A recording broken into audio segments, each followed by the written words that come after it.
Sasa communauté nayo itabeneficie nini saa yenye jeune anajitoa kwa kazi? Aussi concernant communauté, bon, tukishasema communauté tunaona deja famille, Oui. tunaona kanisa, tunaona bile biote ensemble ya bile ni communauté. Aussi communauté inafaidika sana parce que tuseme tu mu famille ukuwa na bajene bawili batatu wenye wanatumikaka bo kuko bubitu wa mingi sana wenye wanapashwa kuwa wanafanya mule mfamie na unasaidia. Par exemple niseme isiku mai ilikuwa inasumbua sana. Unakutana kupale hakuna mai.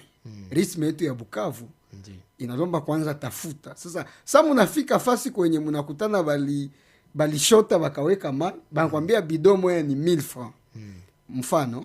Bo kome jene hana tena besoin ya kwanza sumbuka sana, jene mwenye natumikaka directement 1000 francs kwake haitakuwa mzigo juu bido ya mai ifike kupale.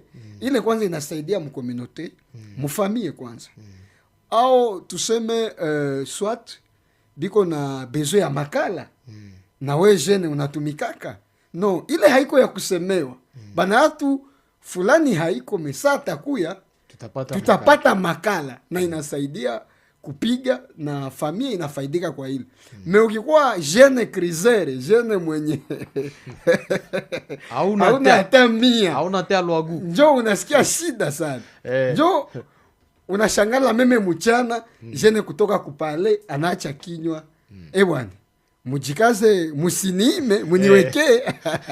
Hawa kikuta awiko na kwa fuyo na wapeti frère. Bon, imaginez-vous mwenye ataache le langage, c'est-à-dire akirudia na kutana awiko. Ni danse, ni fuyo. Atapigana na masani mule na wapeti frère. Sasa unajiuliza ile inaleta aibu.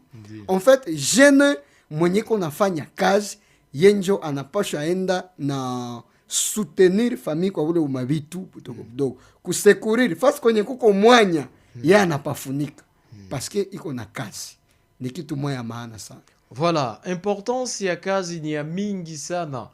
Que ça soit kwa mtu yepeke dans le présent comme dans le futur, que ça soit kwa jamii, communauté yote inafalia. Tuko nafanya saa kazi. Eh bien, hii kazi yenye tuko nafanya, batu wenye biko na tusuivre kunyumba, banapata mafundisho, banaelimika. Unafanya kazi, na ile kazi inasaidia communauté, non seulement famille yako, mais mie mwenye ndakia uza, soit ampoule pale vile unanisha kubea bien. Deja, nina beneficie na ile kazi yenye uko nafanya. Mtu mwenye alifanya hii kazi umwevi mu studio,